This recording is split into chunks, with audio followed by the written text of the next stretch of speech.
사도신경 신앙 고백함으로 주일 오전, 부활주일 오전 예배를 드리도록 하겠습니다.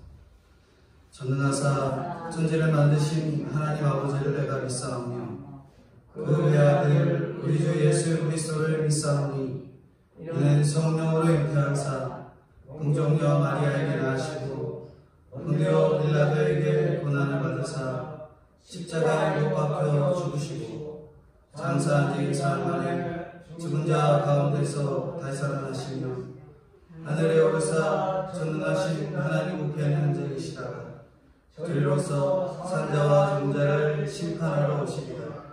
성령을 믿사오며 거룩한 공예와 성도가 서로 통하는 것과 죄를 사하여 주시는 것과 몸이 다시 사는 것과 영원히 사는 것을 믿사옵나이다. 아멘. 거룩하시고 자비로우신 하나님 아버지 감사합니다. 하나님이 우리를 사랑하셔서 죄로 말미암아 멸망할 수밖에 없는 저희들 친히 2000년 전에 이 땅에 오셔서 성육신하셔서 많은 고난을 받으시고 십자가의 죽으심으로 말미암아 우리의 죄를 대속해 주시고 의를 입혀주셔서 하나님의 자녀로 삼아주신 하나님 감사하고 감사합니다. 우리를 위해 죽어주시고 성령대로 다시 살아나셔서 아버지 하나님 부활의 첫 열매가 되시고 예수 그리스도를 믿는 자에게 영원한 생명으로 부활하실 것을 가르쳐 주신 하나님 감사하고 감사합니다. 믿음이 적은 저희들 다 용서해 주시옵소서. 예수님이 제자들에게 예수님이 부활할 것을 말씀하셨지만 하나님의 말씀을 듣고 헛된 대로 헛되게 생각하여 그 말씀을 믿지 않았다고 했습니다. 아버지 하나님 부활의 신앙을 주시옵소서. 주님이 분명히 부활하실 것을 성경에 여러 군데 기록해 놓으시고 그 예수님을 믿고 부활의 신앙을 가지고 하나님을 섬길 수 있는 저희들 다 될 수 있도록 은혜를 부어주시옵소서. 나는 부활이요 생명이니 나를 믿는 자는 죽어도 살겠고 살아서 나를 믿는 자는 영원히 죽지 아니하여 말씀하셨사오니 이 진리의 말씀을 굳게 믿고 부활의 신앙을 가지고 이 험악한 세상을 믿음으로 하나님을 섬길 수 있는 저희들 다 되게 해 주시옵소서. 이 한 시간도 하나님의 종을 세워주셨사오니 말씀을 전할 때 하나님의 말씀으로 받아서 그 말씀을 생명으로 삼고 믿음으로 살아가는 저희들 다 될 수 있도록 은혜를 입혀 주시옵소서. 예수님의 이름으로 기도드리옵나이다. 아멘.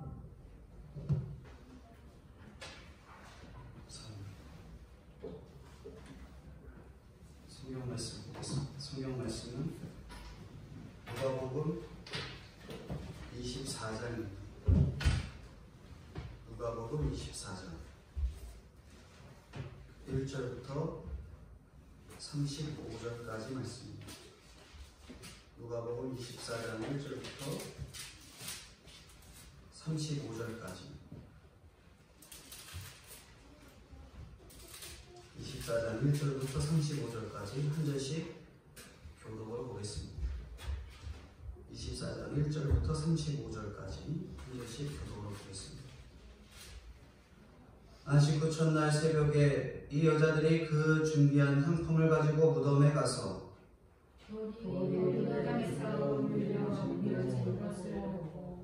들어가니 주 예수의 시체가 보이지 아니하더라.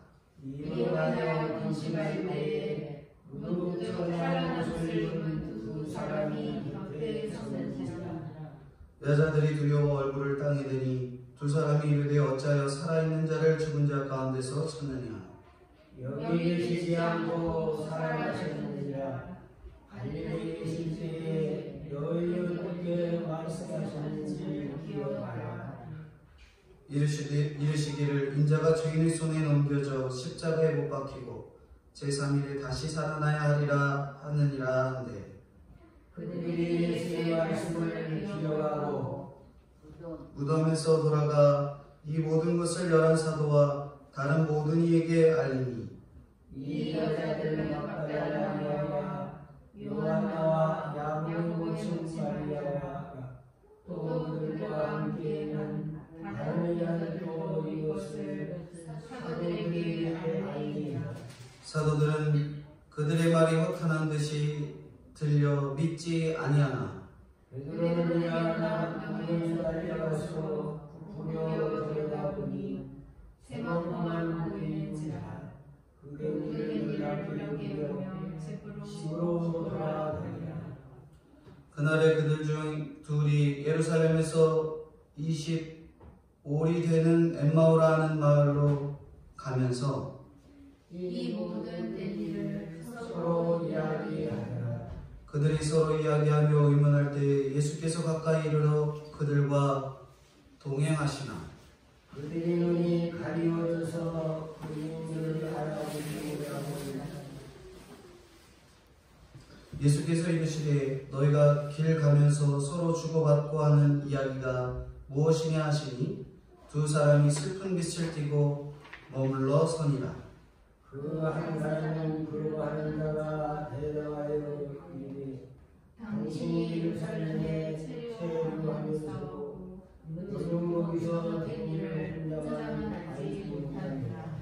19절입니다. 이르시되 무슨 일이냐 이르되 나사렛 예수의 일이니 이는 그는 하나님과 모든 백성 앞에서 말과 일에 능하신 선지자이거늘 우리 대리장들과 관리들이 사형 당근에 넘겨져 십자가에 못 박았느니라.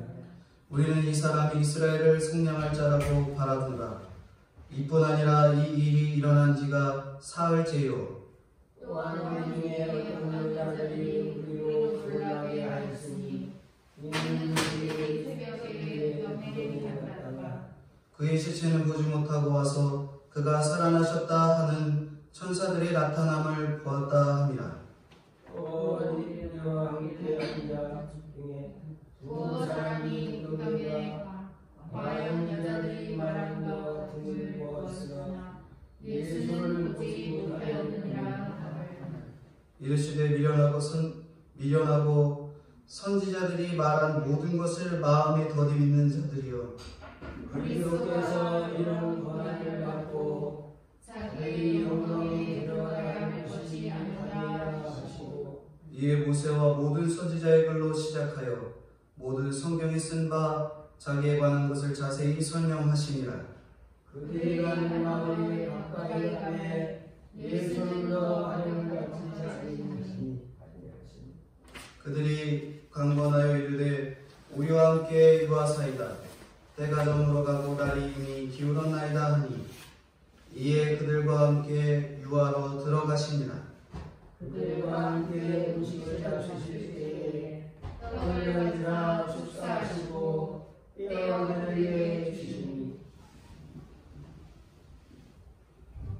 그들의 눈이 밝아져 그인 줄 알아보더니 예수는 그들에게 보이지 아니하시는지라. 그들께서 말하되 길에서 우리에게 말씀하시고 우리에게 성령을 불러주실 때에 우리 속에 마음이 뜨겁지 아니하느냐. 곧 그때로 일어나 예루살렘에 돌아가 보니 11제자 및 그들과 함께한 자들이 모여 있어 말하는 주께서 과연 살아나시고 시몬에게 보이셨다 하는지라. 35절 같이 보겠습니다.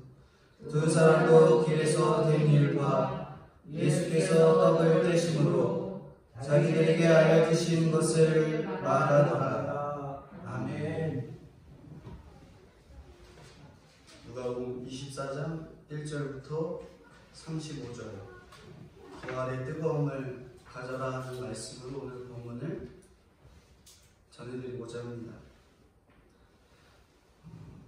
기독교 신앙의 핵심이면서도 모든 성경의 이런 핵심인 예수님의 부활과 승천을 오늘 본문은 부활에 대해서 이렇게 말씀을 하고 있습니다. 특별히 오늘 24장, 누가복음 24장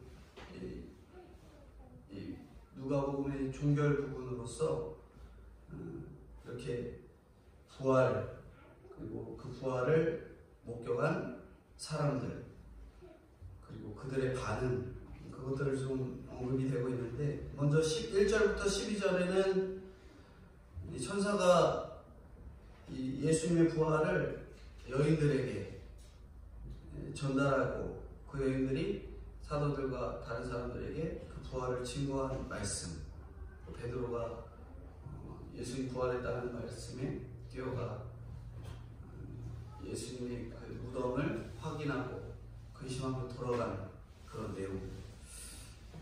그리고 13절부터 15절에는 예수님께서 부활하신 것을 믿지 못하고 엠마오로 가던 두 제자에게 나타나셔서 부활에 대한 확신을 시켜주신 예수님에 대한 이 말씀을 기록을 하고 있습니다. 이런 부활에 대한 놀라운 소식을 전해 듣기 위해서 우리는 어떤 생각을 하면서 살아가야 될까, 어떤 생각을 하면서 살아가야 될까 하는 그런 내용을 첫 번째로 전해드리고자 하는데요. 첫 번째로 이 세상의 어떤 근심들보다 우리가 주님을 향한 근심 속에 살아가야 될 것들을 말씀합니다. 1절부터 12절에 천사가 예수님의 부활을 전했잖아요, 여인들에게. 근데 사도들을 향한 여인들이 이 예수의 부활 증거에 대한 이런 말씀들, 특별히 2절에서 4절에 여인들이 예수님의 무덤에 열려있고 시신이 없는 것을 보니까 그들의 반응은 어땠냐. 한번 2절부터 4절 한번 읽어주시겠어요? 2절부터 4절. 돌이 무덤에서 굴려 옮겨진 것을 보고 들어가니 주 예수의 시체가 보이지 아니하더라. 이로 인하여 근심할 때 문득 찬란한 옷을 입은 두 사람이 곁에 섰는지라. 네, 이렇게 무덤이 열려있는 그 무덤, 그리고 예수님의 시신이 없는 그 상황, 그것을 보고 이 여인들은 근심을 했다, 이렇게 말씀합니다. 마가복음의 이 마가의 기록에 의하면 이들이 무덤에 가기 전에는 이 무덤문을 열어줄 자가 있을까 하면서, 무덤을 누가 열어줄까 하면서 근심하면서 나아갔다라는 그런 내용들이 있는데, 이렇게 여인들이 예수님을 위한 일이었지만 근심하면서 나아갔다 하는 모습을 볼 수 있습니다. 그럼 근심에 대해서 생각해 보자면 잠언 17장 22절에 보면 성령의 근심은 사람의 심령의 근심이죠. 성령이 아니고 심령의 근심은 사람의 뼈를 마르게 한다고 이렇게 말씀합니다. 이렇게 아무리 건강한 사람일지라도 근심을 하게 되면 몸이 마르고 마지막에는 쓰러지게 돼 있죠. 우리가 세상적으로 근심을 하며 스트레스를 받으면 먹어도 빠지는 사람들을 보잖아요. 스트레스를 너무 받으면 아무리 먹어도 빠지는 사람들이 있습니다. 소화도 안 되고 장에 문제가 있어서 그럴 수도 있지요. 아무리 건강한 사람도 이렇게 근심을 하게 되면 그런 어려움들을 겪게 됩니다. 그래서 예수님께서 마음에 근심하지 말라고 말씀하십니다. 이렇게 성도는 근심 속에서 살아가지 말아야 할 것들을 말씀해 주는 것이지요. 오늘 우리는 내가 이 시국, 특별히 코로나 바이러스로 인한 예배가 드려지지 못하는, 그리고 온라인 예배가 드려지고, 그리고 매주마다 이 핸드폰 문자로 종교행사, 나가는 외출 활동 이런 거 자제하라, 이러한 문자들이 오는 이러한 상황에서 우리가 과연 예배를 드려야 될 것인가 말 것인가, 또 어떠한 근심 속에 살아갈 것인가 말 것인가 하는 이 근심 속에서 살아가죠. 특별히 전염병이 가득한 이 시대에 내가 어떻게 살아야 될 것인가 하는 생활의 근심보다는 우리가 어떤 근심 속에 빠져 있어야 될 것인가, 구원을 받을 것에 대한, 내가 어떻게 구원을 받을까에 대한 이러한 근심 속에 살아가야 될 저희들의 태도가 필요하다는 것이죠. 우리 그냥 어떻게 살고, 어떻게 먹고, 어떻게 즐기고, 어떻게 안 아프고, 뭐 이런 것들 속에 살아가잖아요. 그러나 모든 근심이 이 하나님을 향한, 특별히 성령께서 저희들에게 주시는 구원의 놀라운 사건들을 어떻게 해결해 나갈 것인가 하는 믿음의 근심을 하는 저와 성도님들이 되어야 될 것입니다. 근데 사건이 오면 어떻게 하지? 사건이 오면 어떻게 주님께서 하면 좋을까? 이렇게 생각하는 근심들이 필요해요. 오늘과 내일에 먹을 양식을 주님께서 온전히 맡기시고 안전된 상태에서 생활해야 하는 것이 예수님이 원하시는 성도의 바른 삶의 태도인데, 모든 근심이 해로운 게 아니다라는 사실들을 우리에게 또한 말씀해주고 있습니다. 여인들이 했던 그 근심은 해로운 근심은 또 아니었다라는 거예요. 지극히 육신적인 근심이 아니라 예수님을 사모하는 마음이었기 때문에 그들이 했던 근심이 하나님께서 오히려 기뻐하시는 근심이 되었다라는 거죠. 성도들이 가져야 할 근심이 있다라는 거예요. 그것은 오늘날 우리가 가져야 될 거룩한 근심이죠. 선한 근심입니다. 나를 위한 근심이 아니라 거룩한 일과 하나님의 일을 위한 근심이죠. 본문의 여인들이 바로 이 점에서 우리가 여인들이 우리에게 본보기가 되는 겁니다. 그들은 내가 어떻게 살고 내가 어떻게 먹고 하는 그러한 근심 속에 살았던 게 아니라 어떻게 하면 예수님의 무덤을 열 것인가, 예수님의 일로 고민했던 거예요. 예수님의 시신을 잃고 어떻게 해야 될 것인가 고민했던 겁니다. 우리는 이 누가복음에서 여인들을 볼 수 있는데, 우리가 과거 이스라엘 사람들의 시대를 생각해 보자면 여인들을, 특별히 여자에 대한 인식이 얼마나 동물과 같이 여겨지고 사람으로 인식되지 않았다라는 사실들을 볼 수 있어요. 왜냐하면 오병이어 사건 때도 그랬고, 여러 가지 사람의 계수를 하는 데 있어서 성인 남자의 명수를 계산하지 여자나 아이들은 명수로 계산하지 않는 것들을 볼 수 있거든요. 그거는 그때 당시에 유대인들의 문화였던 거고, 그만큼 여인에 대한 인식이 낮게 여겨졌다는 거예요. 근데 오늘 성경에 보면은 이 누가복음에는 이 여인들에 대한 내용들을 자세하게 기록하고 있다는 거예요. 이 시대가 바로 그런 남녀 차별이 뚜렷한 시대였음에도 불구하고 여인들의 이러한 행보들, 여인들이 하고 있는 그 행동들, 그들의 자세한 모습들을 성경이 기록하고 있다는 것입니다. 그런데 어떻게 이렇게 성경에서 여인들에 대해서 기록하고 있는, 쉽게 말하면 파격적인 여인들에 대한 대우를 하고 있는가? 어떻게 여성은 이렇게 남성 제자들 못지않게 주님의 제자들로 여인들을 기록하고 있는 것인가?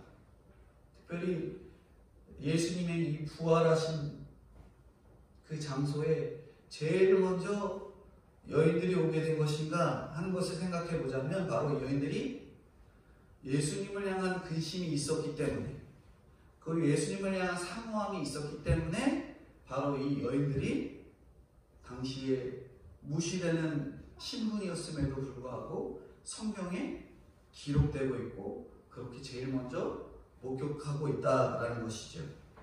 이렇게 본문에서처럼 여인들에게는 희생적인 제자의 모습으로서 뚜렷하게 여인들로 드러내 보여주고 있기 때문에 그들을 제일 먼저 예수님이 부활하신 그 모습들로 증거자로 보여주셨다라는 겁니다. 사람들을 위대하게 만드는 것, 그런 것들, 그런 사람들이 뭐 사회적인 지위나 위치가 아니라 그 사람의 지식이나 그 사람이 갖고 있던 환경이 아니라, 재력이 아니라 이 한 사람이 얼마나 주를 위한 마음이 있는가 하는 것이 바로 이 주님께서 가장 기쁘시게 여기는 이 제자들의 태도인 거예요. 내 일이나 내가 맡고 있는 이 사업장이나 내 가정도 중요하지만 그보다 앞서서 주님의 일을 위해 염려하고 애쓸 수 있는 그 사람이 바로 하나님 앞에서는 그렇게 귀중히 여김을 받는 자라는 거죠.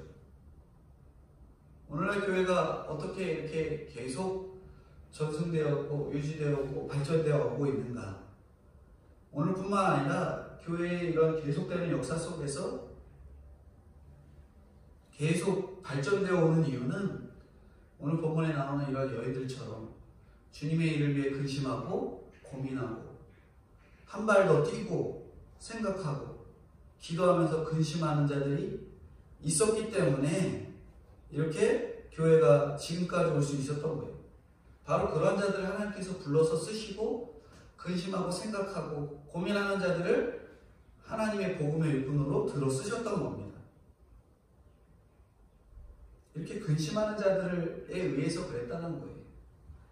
지금 우리가 2달여 시간 동안 예배를 온라인 예배로 드려지는 그 상황을 보면서 오늘날 많은 사람들, 특별히 많은 성도들, 교회 나오지 못하고 집에서 TV나 핸드폰으로 예배를 드리고 있는 사람들이 얼마나 근심하고 계신 줄 알고 있습니다. 하지만 답답하고 끝이 없어 보이는 그러한 결승점을 향해 달려가는 그런 근심이 아니라 우리가 달려가도 끝이 없어 보이는 곳을 향해 달려가면 어때요? 정말 힘들잖아요. 달리기를 해도 내가 10바퀴를 돌아야겠다. 10바퀴를 지정해놓고 돌면은 끝까지 뛰려고 힘을 씁니다. 근데 몇 바퀴를 돌아야 될지도 모르는 그런 상황. 그러한 상황에 직면하면 우리가 힘이 쭉쭉 빠지잖아요. 달리기도 힘들고. 우리가 끝이 보이지 않는 그런 결승점을 향해 달리는 그런 달리기가 아니라, 근심이 아니라 우리가 달려가 결승점에 들어갈 결과적인 이 구원이 있다는 것을 알고 우리가 세상 근심 아닌 구원의 근심 속에 우리가 믿음으로 견고해질 수 있는 그러한 저와 성도님들이 되어야 되는 거죠. 주님과 그 나라를 위해 고민하고 예배를 위해 믿음의 근심을 할 줄 아는 저희들이 되어야 된다라고 말씀하는 것입니다. 두 번째는 주님께서 부활을 언급하시면서 전하시고자 하시는 그 말씀은 바로 말씀을 보고 기억하지 못하는 눈으로는 주님을 볼 수 없다는 거예요. 말씀을 듣고 읽고 계속 기억하지 못하는 자에게는 주님을 볼 수 없다는 거죠. 예수님께서 이미 십자가 못 박히시고 다시 살아나실 것에 대한 예고들을 이미 하셨잖아요. 근데 그 예고들을 기억하지 못하는 자들은 예수님을 보고도 못 알아보는 겁니다. 16절 한번 읽어주시겠어요? 16절.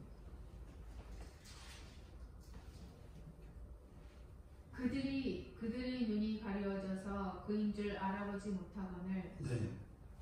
예수님께서 엠마오로 가는 두 제자들이 제자들 가까이 오셔서 다가오셨어요. 그들은 예수님인지 못 알아봤다. 비록 그들이 수제자 베드로가 아니었고 12명이 아니었지만 예수님을 가까이서 보았던 다른 제자들이거든요.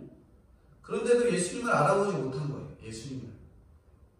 이것은 그들의 마음이 얼마나 다쳤고 신앙이 얼마나 닫혀 있었고 그들의 생각이 얼마나 닫혀 있는가를 그대로 보여주는 거예요.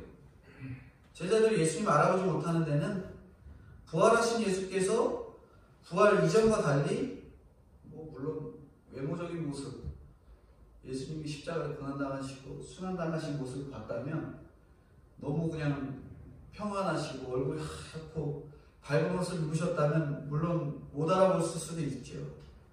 막달라 마리아도 처음에는 부활하신 예수님을 못 알아봤잖아요.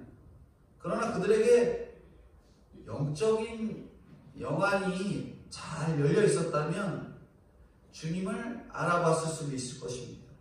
하지만 그들은 역시 영안이 불신함으로 닫혀 있었기 때문에 예수님과 함께하고 있음에도 그들 알아보지 못했던 거예요. 예수님이 그동안 3년 동안 전해주신 그 말씀을 잘 들었다면 예수님이 하신 목소리 못 알아들었겠어요? 예수님이 전하는 그 목소리나 전하는 말의 패턴이나 3년 동안 내내 들었다면 또 옆에 와서 또 와서 그런 얘기 이 목소리로 똑같은 톤으로 말하는 패턴으로 전하고 있다면 분명히 알아볼 수 있었다라는 거예요.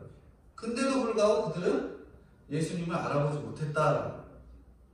아무리 사람들에게 귀한 것이라고 이 보물을 주어줘도 우리가 보물의 가치를 모르면 어때요?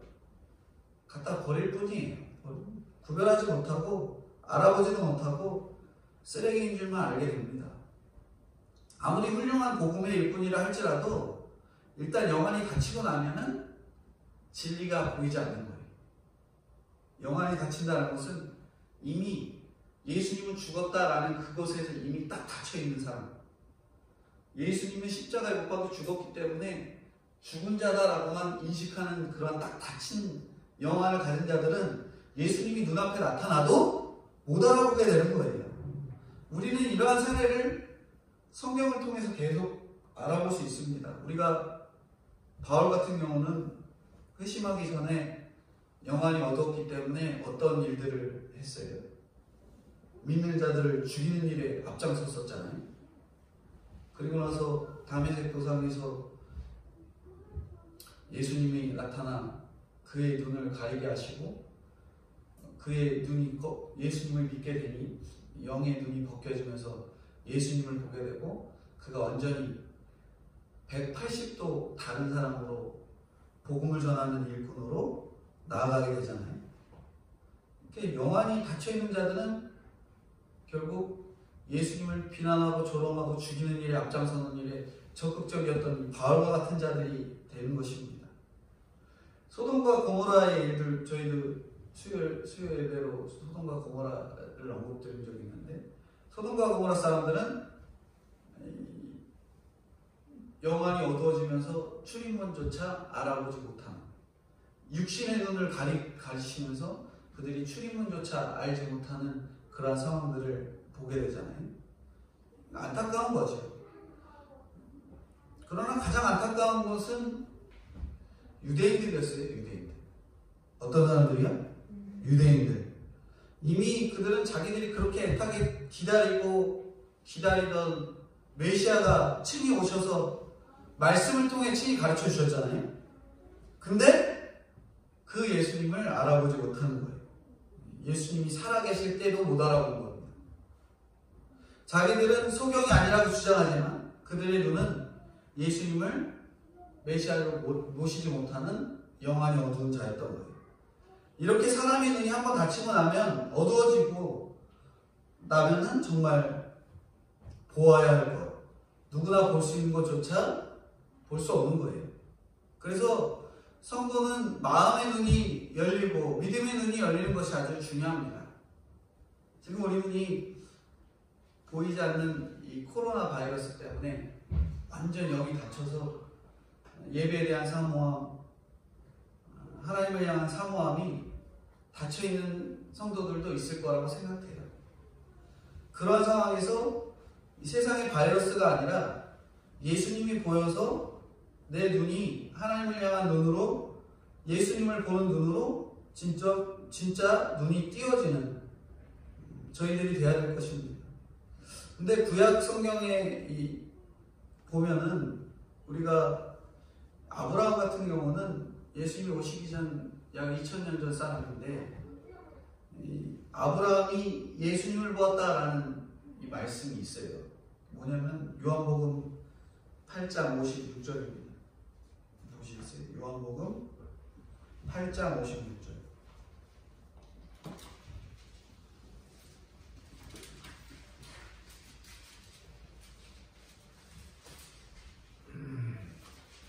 요한복음 8장 56절. 너희 조상 아브라함은 나의 때 볼 것을 즐거워하다가 보고 기뻐하였느니라. 네. 이 조상 아브라함이 나의 때 볼 것, 예수님의 때에 볼 것, 즉 예수님을 보고 즐거워하다가 기뻐하였다라는 거예요. 놀라운 일이죠. 어떻게 2000년 사람이 예수님의 때, 예수님을 보고 즐거워했는가? 어떻게 예수님을 바라본다는 것인가? 사람의 믿음의 눈이 뜨이고 닫힌 눈이 밝아질 때 이렇게 먼 일, 특별히 예수님이 보이는 것이죠. 누구든지 이렇게 마음의 눈이 밝을 때에 비로소 정확한 것을 볼 수 있습니다. 사실을 사실로 보고 진리를 진리로 보는 거죠. 뿐만 아닙니다. 자신이 이 강함 속에 약함을 보게 되는 거예요. 자신의 약함 속에 또 강함을 보는 거죠. 절망 속에서 희망을 보고 전쟁의 패배 속에서도 승리가 보입니다. 코로나의 시국에서 복음의 승리와 구원의 확신이 보이는 거죠. 이게 오늘 우리가 진짜 영안이 띄어져 있는 우리들의 눈이에요. 지금 시국에서 우리가 진짜 보이는 게 바로 주님이 우리를 구원하시겠다는 구원의 약속이 보이는 게 바로 영안이 띄어진 우리들의 이 생각들인 겁니다. 그래서 예수님께서는 라오디게아를 향해서 안약을 사서 눈에 발라라, 영안이 어두워져 있는 저희들의 눈에 안약을 사서 눈을 발라라 말씀하고 있는 겁니다. 안약을 사서 바르는 한이 있어도 우리가 눈이 보여야 돼요. 안약은 말씀의 처방입니다. 우리가 말씀을 듣고 그 말씀대로 실행해내고 그것을 온전히 믿을 때 그것이 안약이 되어 우리가 예수님이 보이는 거예요. 그만큼 성도에게 있어서 본다는 것은 엄청나게 중요한 일입니다. 우리가 다른 사람들이, 세상 사람들이 내기를 할 때 어때요? 내가 봐야지 믿잖아요. 봐야지 믿는다고 하면서 내기를 하죠. 안 보면은 믿어지지가 않는다고 하면서 서로 돈을 내면서 네 말이 맞니? 내 말이 맞니? 10,000원을 내고 100,000원을 내면서 서로 내기를 하죠. 보아야 하는 거죠. 그만큼 성도에게 있어서 하나님을 보고 말씀을 보고 주님이 깨달아진다는 것은 중요한 일입니다. 저나 성도인들은 영적인 시선, 영안이 열려서 보아야 할 것을 보는 진정한 부활의 뜨거움을 친히 경험하시는 저희들이 다 돼야 되는 거죠. 그렇다면 세 번째로는 부활한 예수님을 만날 수 있는 가장 확실한 길을 언급합니다. 오늘 본문은 바로 성경에 있다는 것을 말씀하는 거예요. 바로 주님을 만날 가장 확실한 길은 성경이라는 거죠. 27절입니다. 27절 한번 읽어주십시오. 이에 모세와 모든 선지자의 글로 시작하여 모든 성경에 쓴 바 자기에 관한 것을 자세히 설명하십니다. 네. 예수님께서 두 제자에게 모세와 및 모든 선지자의 글로 시작해서 모든 성경에 쓴 바 자신에 관한 것을 자세히 설명했다. 이것은 우리가 예수님을 가장 확실히, 가장 정확하게 알 수 있는 길이 무엇인가 말씀해 주는 거예요. 지금 두 제자가 만나고 있는 분이 예수님인데, 지금 엠마오로 가려던 두 제자는 직접 부활하신 예수님을 대면하고 있잖아요. 그들은 어느 누구로부터 예수님의 부활에 관한 소식을 듣고 있는 게 아니에요. 바로 예수님한테 직접 듣고 있는 거죠. 예수님과 동행하고 있고, 예수님과 대화하고 있고, 예수님을 바라보면서 듣고 있는 거예요. 그런데도 그들이 정작 예수님을 알아보지 못하고 있는 거죠. 누군지 모르는 거죠. 그가 왜 이 땅에 오셨는지, 그가 무엇을 하셨는지, 그가 무엇을 요구하는지 전혀 모르기 때문에 그렇습니다. 안타까운 얘기죠. 우리는 이것을 정확하게 알아야 됩니다. 우리가 환상을 통해서 예수님을 대면한다고 해서 예수님을 다 알 수 있는 게 아니잖아요. 꿈속에서도 예수님을 만난다고 해서 예수님을 다 알 수 있는 게 아니잖아요. 예수님을 만났다고 하는 그 사람이 오히려 예수님에 대해서는 더 부지하고, 오늘 본문에 예수님 만났다고 하는 사람들이 어때요? 예수님을 못 알아보잖아요. 예수님의 뜻을 모르고 그 마음을 아프게 해드릴 수 있는 거예요. 우리가 그렇잖아요. 교회 나오면서 신앙생활 하는데 저는 예수님을 믿습니다 하는 사람이 교회에 와서 앉아있는데 예수님이 왔는데도 예수님을 못 알아본다. 그럼 예수님 마음이 어떠실 것 같으세요? 근심과 걱정뿐이겠지요. 답답한 마음뿐일 것입니다. 예수님을 만났다고 하는 그 사람이 오히려 예수님에 대해서 더 무지할 뿐인 거예요. 그 뜻을 모르고 그 마음을 아프게 해드릴 수 있습니다. 예수님을 제대로 알고 제대로 만나기 위해서는 꿈속에서 대면할 것을 구하기보다 예수님을 직접 만나기 원합니다. 예수님이 나에게 말씀해 주시길 원합니다. 그게 아니라 예수님은 요한복음 5장 39절에 너희가 성경에서 영생을 얻는 줄 생각하고 성경을 상고하거니와 이 성경이 곧 너에 대해서 증거하는 것이다. 내게 대해서 증거하는 것이다. 이 성경이 누구에 대해서 증거한다고요? 내게 대해서 증거한다. 다른 것에 없고 성경에 주님을 증거한다 말씀하고 계십니다. 성경에 길이 있는 거예요. 성경 속에 예수님을 만나는 길이 있는 겁니다. 성경을 통해서 부활하신 예수님을 알 수 있는 거예요. 성경 속에 그 주님의 인격이 있고 주님을 향한 하나님의 사랑이 있고 우리의 공급하시는 하나님의 능력이 성경 속에 담겨져 있습니다. 근데 우리가 성경 안 보면은 그거 알아요, 몰라요? 모르는 거죠. 그러니까 주님을 만난 가장 확실한 비결이 성경을 늘 상고하고 묵상하고 읽고 또 주님이 나에게 뭐라고 말씀하시는지 생각해야 되는 거죠. 그러니까 성경의 읽음을 통해서 주님을 만나도록 힘쓰고 되새기고 나아가는 저희가 되어야 될 것입니다. 마지막 네 번째로는 주님을 만날 가장 확실한 방법인 성경을 비법으로 안 자. 그들에게는 어떤 말씀으로 말씀해 주십니까? 32절 한번 같이 읽겠습니다. 그들이 서로 말하되 길에서 우리에게 말씀하시고 우리에게 성경을 풀어주실 때에 우리 속에서 마음이 뜨겁지 아니하더냐 하고. 성경을 풀어주니 뭐 한다 그래요? 마음이 뜨겁다. 성경을 비법으로 한 우리는 이제는 말씀으로 식어있지 않고 뜨거워져야 한다는 겁니다.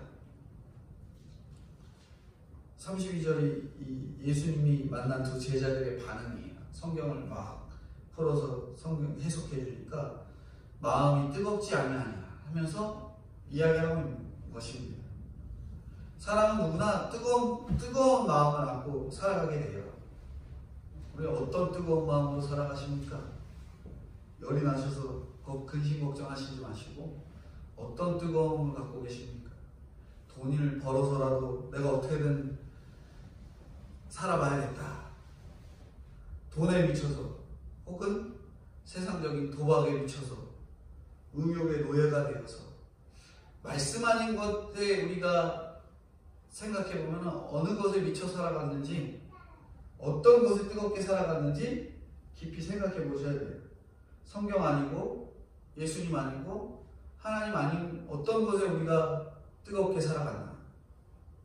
성경은 이런 죄를 품고 살아가는 이들에게, 세상적인 이 뜨거운 것을 품고 살아가는 성도들에게 잠언 6장 27절에서 28절에 제가 읽어드릴게요. 사람이 불을 품에 품고야 어찌 그것이 타지 아니하겠으며 사람이 숯불을 밟고야 어찌 그 발이 되지 아니하겠느냐. 이렇게 정욕에 몸이 달아 사는 사람은 결국 정욕으로 말미암아 죽게 된다. 돈의 욕심을 갖고 살아가는 사람은 그 돈으로 말미암아 망하게 된다.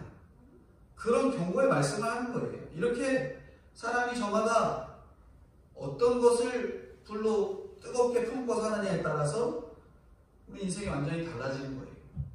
그렇죠? 그럼 오늘날 우리 성도는 무엇으로 마음이 불타야 될까?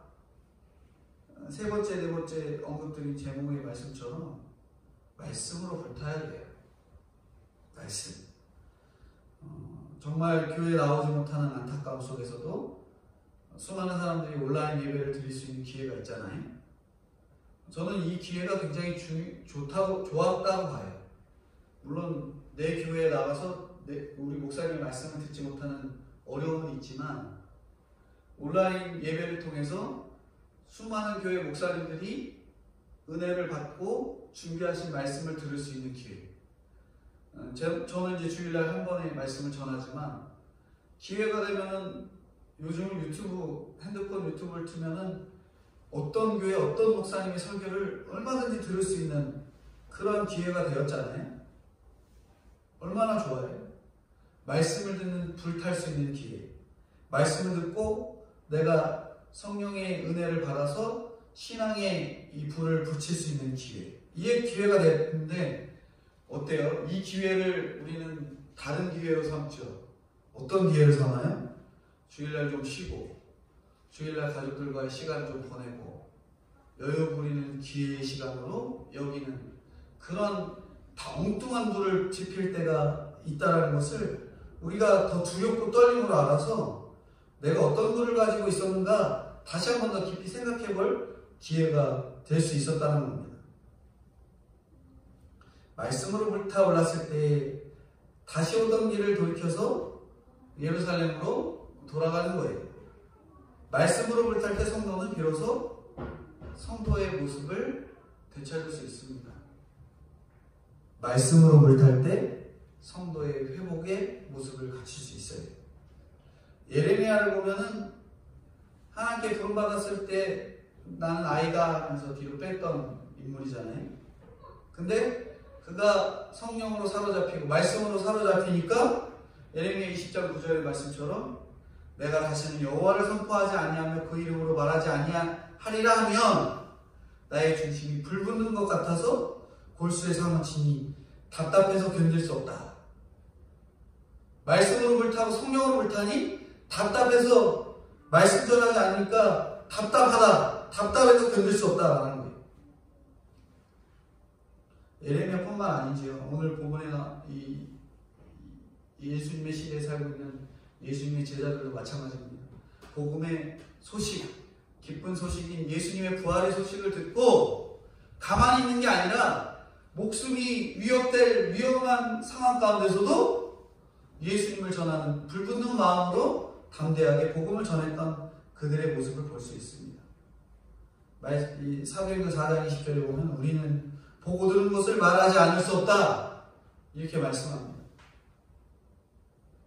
자신감이 넘치는 모습들이지요.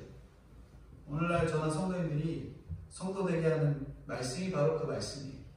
말씀을 들으면 불타올라야 돼요. 한 영혼이라도 복음을 듣게 하고 그들이 돌아오게 하는 그런 말씀을 전할 수 있어야 하는 겁니다. 우리가 사는 세상에 사로잡힐 일들이 참 많잖아요. 우리가 얼마나 사로잡힐 일들이 많아요. 참 많죠.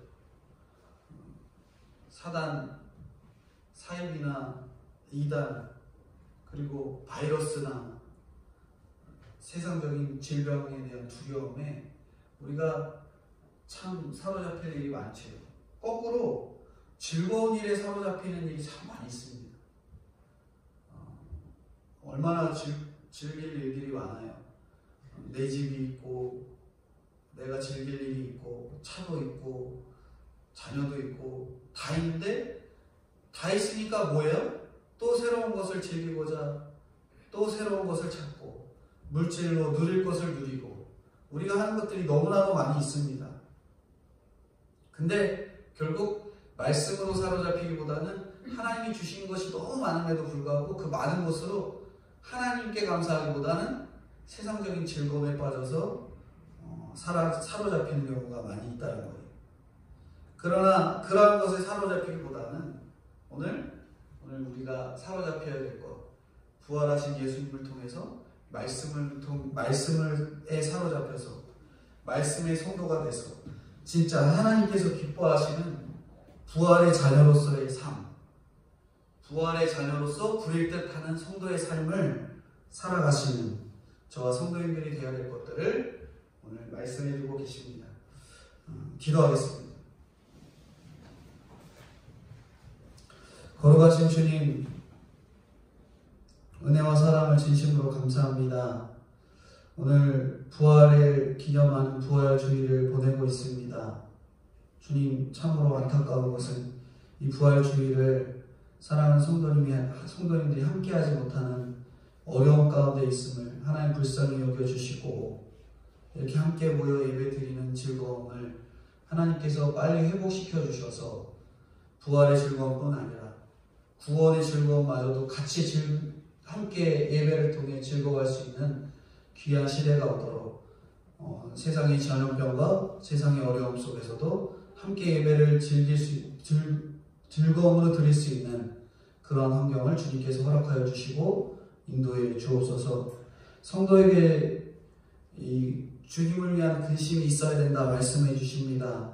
우리가 어떤 근심 속에 살아갑니까? 주님을 향한 근심보다 육신을 향한, 물질을 향한, 내 욕심을 향한 근심 속에 살아갔던 저희들의 모습을 회개하오니 주님 불쌍히 여겨주시고 내 안에 있던 세상의 근심을 벗어내 예수님을 향한 근심 속에 마리아와 여인들과 같이 주님의 일을 위해 근심할 줄 아는 진정한 성도의 모습들을 갖춰갈 수 있도록 주님 은혜로 함께하여 주시고 인도해 주시옵소서.